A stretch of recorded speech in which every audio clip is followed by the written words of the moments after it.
President Bush signed legislation today creating an independent commission to investigate the September 11th attack on America. The president named a supporter, Dr. Henry Kissinger, Secretary of State in the Nixon and Ford administrations, to head the panel. He has a penchant for secrecy, which is not what's needed here. There are questions about his role in Vietnam, his role in the coup in Chile. Several family members approached Kissinger and requested a meeting at his office in New York. Prior to the meeting, Kristen Breitweiser conducted a thorough investigation of Kissinger's potential conflicts of interest. Probably much to the chagrin of some of the people in the room, Lori asked some very pointed questions. Would you have any Saudi American clients that you would like to tell us about? And he was very uncomfortable, kind of twisting and turning on the couch.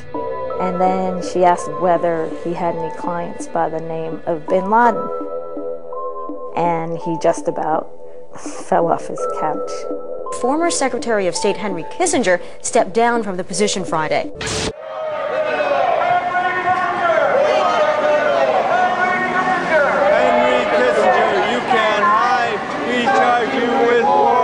Well, I never like to miss a chance to confront Henry Kissinger, and I don't get that many, because when he knows I'm coming, or when he knows I'm going to be in the area, up till now he has cancelled. That's 4 times now this year. What I yearn for is the chance for some quality time with him. He refused to answer any questions when the Harper's articles were being written, but I do want to confront him and to make him realize that we're not going to stop asking. Kissinger's admirers point to his impact as a global strategist. During the Cold War era, he saw international diplomacy as a grand game of finding the right balance between opposing superpowers. I think that Kissinger's greatest accomplishment was a triangular diplomacy in which he was able to balance China off against the Soviet Union and have America retain a role in the world after Vietnam, when it would have been natural for us to retreat. Kissinger's critics charge that his worldview blinded him to the human cost of the Cold War.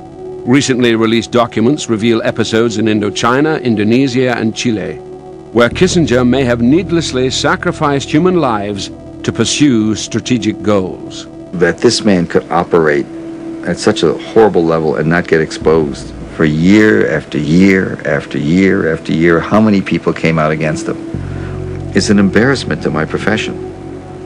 I gotta tell you, the dark side of Henry Kissinger is very, very dark. Daniel Estulin has covered the Bilderberg meetings in Europe and North America for more than 15 years. His book, Club Bilderberg, has been translated into more than 20 languages and is a global bestseller. Estulin has photographed many past Bilderberg meetings. Rockefeller frontman Henry Kissinger is always a key participant. A world government, which is what Bilderberg is into by and large, the idea of a one world community, a new world order. The United States, a country which really doesn't understand foreign policy very well in terms of its public, because its public is not all that engaged in the world. Nevertheless, the United States is in a key position to shape this so that the problem of the Bush presidency will be the emergence of a new international order. Within the next 4 years, we will see the emergence of a new international order. The beginning of a new international order. Are we at one of those moments in history in which there is the necessity for a new world order? A, because of what's taken place in the Middle East, the rise of different kinds of groups, and B, what's happened in Asia, meaning that there has been a shift from the West to the East. There's a need for a new world order, but it has different characteristics in different parts of the world.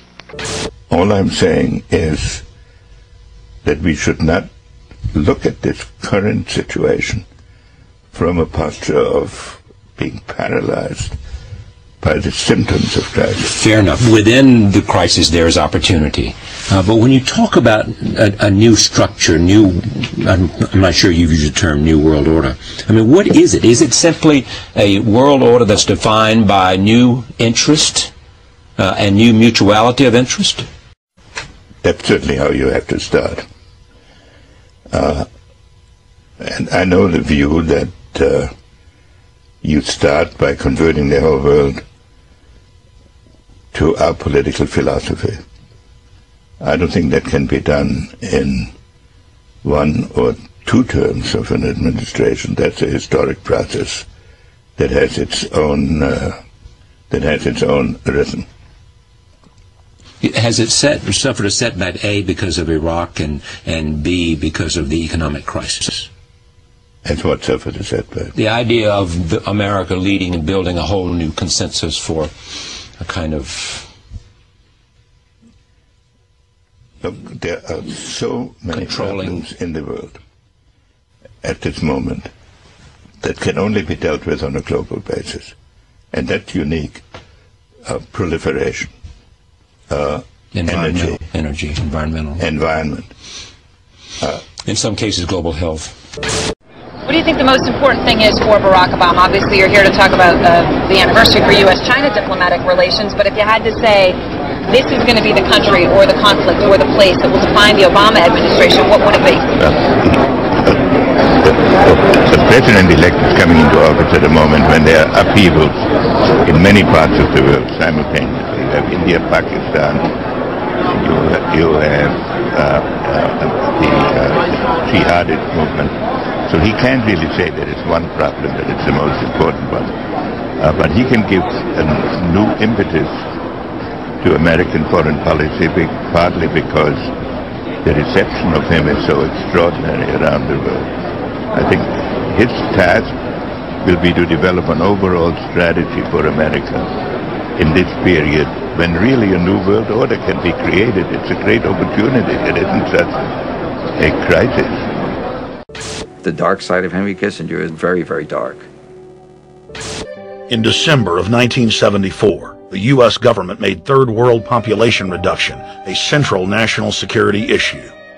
The operation plan, titled National Security Study Memorandum 200, was simply a regurgitation of the British Commission on Population created by King George VI of England in 1944, which openly stated that populous Third World nations posed a threat to the international elite's monopoly of global power.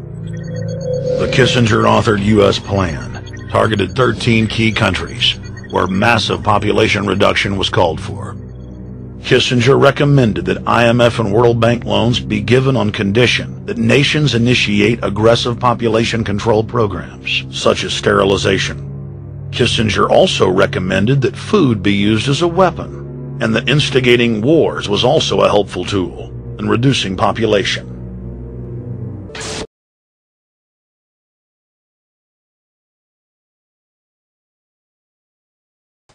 Do you still feel that the Third World population is a major concern, the explosion, or is terrorism, has that surpassed that now? Well, the two are connected. The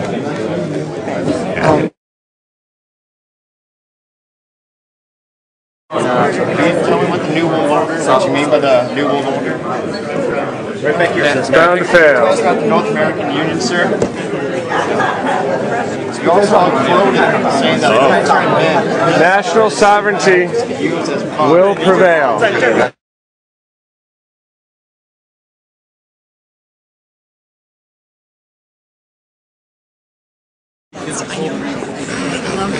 Nice to meet you.